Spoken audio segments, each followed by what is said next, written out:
You ever notice the meaner you get to yourself, the worse your body feels? Pretty wild concept, but you can't actually bully yourself into loving yourself. If you could, you would have abs by now. Don't you think? I tried to do that for about 10 years. Only thing that happened was I hated myself. I felt like shit all the time. My metabolism was shot and I was constantly trying to undereat. And eventually I got to a point where I was just absolutely exhausted of the mental chatter in my brain that was just hating on me. Oh, you're not good enough for this. Blah, blah, blah. Your stomach's too big. Your ass isn't fat enough. Shut up. And if you were ever bullied as a kid, you know that you can like go home after, you know what I mean? But if it's in your head, there's no getting away. There's no escaping her. She's in there. So in this video, I'm gonna give you 3 of my top tips to get rid of that inner critic, that inner bully that is just criticizing your every move, and start to feel more free, more self-love. And so you can actually get to a place where you respect yourself, and then the results start to come after that. Numero 1. Self-hate is self-sabotage. When you treat your body like it's your own enemy, your why behind all of the habits that you do become really fucking toxic. Like if you go and you eat a little bit too much, I used to use exercise as a form of punishment. And so my why was to punish my body because I quote unquote did something wrong.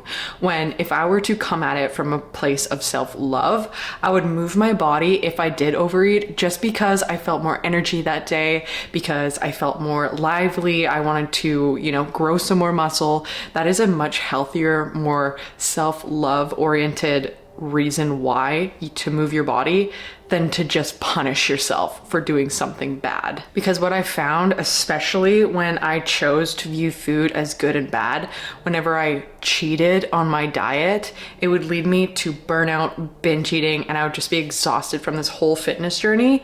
And then I'd just quit. I'd throw in the towel because fuck it, if I can't do it right, I ain't doing it now. But your dream body, my dream body, was not built on hate. It was built on respect. And love is respect. And respect is that slow burn consistency that you need in order to maintain a sustainable approach to this whole journey. There have been times in my fitness journey where I feel like I'm losing control in my personal life, and my default way of controlling things is to hyperfixate on my body, hyperfixate on what I'm eating, my macros, numbers, and through me trying to control all of those things, I feel like I lose so much more of it. Because when everything else is falling apart, the only thing that I can control is the thing that I know best. And coming from disordered pasts, I'm really fucking good at hyperfixating on my body and hyperfixating on my food intake. But the thing is, the more you try and control, the more control you lose. And things start to seem a little bit distorted. Think about it like this. If you stare at your foot for too long, you start to notice things that you never would have noticed before. Like toes. Who invented toes? They're gross. No one likes feet anyways. You see how the longer you stare at it, the more distorted it seems? Same thing goes for your body. Same thing goes for your nutrition intake. The more you hyperfixate on it, the more distorted it starts to seem. And I get that everyone and their dog has stressful seasons in life. If you are in a very stressed state right now, rather than trying to hyperfixate and control everything in your life, take a step back. It's not about stopping, it's about slowing down. View things that you can control, do what you can, and forget the rest. It's not about being perfect all the time, it's about finding that consistency and doing things from a place of respect. Which brings me into numero dos. Negativity, Felicia, that little negative voice inside of your brain, it kills consistency. And I'm gonna tell you why. You've probably heard people say, I get to do blah. I get to work out today. And this is why they say that. It's because when actions are made from a place of hate, it seems like a chore. Rather than a place of love, it feels like something that is adding to your life, that you're excited for. And if you come at your goals from a place of not just love, but even neutrality rather than hate, you have a lot less resistance towards these habits that are going to get you there, right? You can't expect to see results if you're not putting in the work to do so. However, if you do view these actions like meal prepping or working out as chores, the resistance is going to be so much thicker than if you view them from a standpoint of, I get to move my body. Not everyone has this privilege, and it is literally a privilege that I do get to have these goals, right? If you think about it from a standpoint of like dieting is a Western culture kind of thing. Like, people starve not by choice. We get to starve, we get to undereat by choice, which is a privilege of yours. By the way, please don't undereat. However, I think we can get into a mindset of just like forgetting the privileges that we do have on a day-to-day basis, right? So bringing it back to love, bringing it back to, I get to do these things because I respect my body and because I love myself, and not because I want to punish it and hate it and ew, it's ugly. We're trying to move away from that in 2025, okay? Number 3, you will never, ever, ever be happy if you're trying to chase a look. Trust me, I did this for years. I remember I chose this one specific picture, no idea who it was, off of the internet of this girl who had like washboard abs. And I'm not saying that like, ugh. I have a pretty good physique, but I was never going to get there.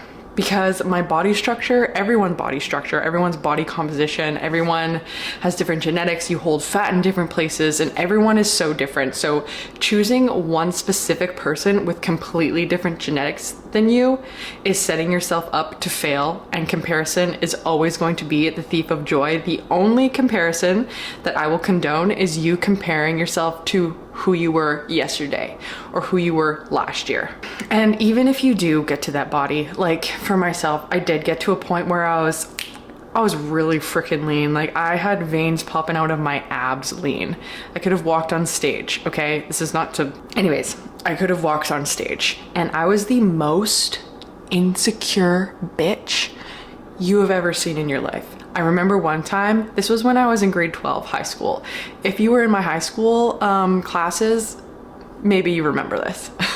However, I was lean, I was mean, I was vascular. There was literally veins popping out of my shoulders, out of my calf muscles, out of my hamstrings.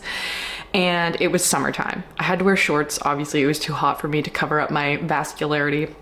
So I was wearing shorts and a t-shirt, and I genuinely debated skipping class because I was so uncomfortable with the way my vein, like it's kind of gross. Like, I don't ever want to get back to that place because I don't like it. It feels super gross. I don't like it at all. However, like, even if you do get to that point of leanness and you think that that's your goal, it's not. You're not going to be happy there. You're not going to be confident there. It doesn't matter what your body freaking looks like. You should be doing this for health, right? I am much more of an advocate for your why being internally motivational, right? Not externally motivational. When you do have body goals, it's great to have body goals.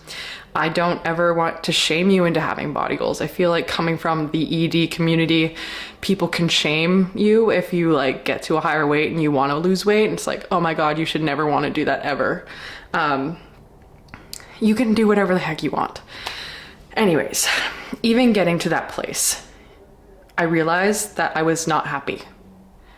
I like had compliments coming everywhere, every which way. Oh, you're so lean, you're so fit, you're so this. Yeah, I would never trade that for the world. I love a higher body fat percentage. I am so much more confident, so much more comfortable, and it didn't come from me changing my body at all either. It came from me doing the inner work. It came from me changing my internal dialogue. It came from me changing the way that I thought, the way that I spoke to myself. Because also what I realized was I was my biggest bully ever inside of my mind, and that played into my insecurities. So if you do have your own insecurities, because everyone does, I encourage you to write them down.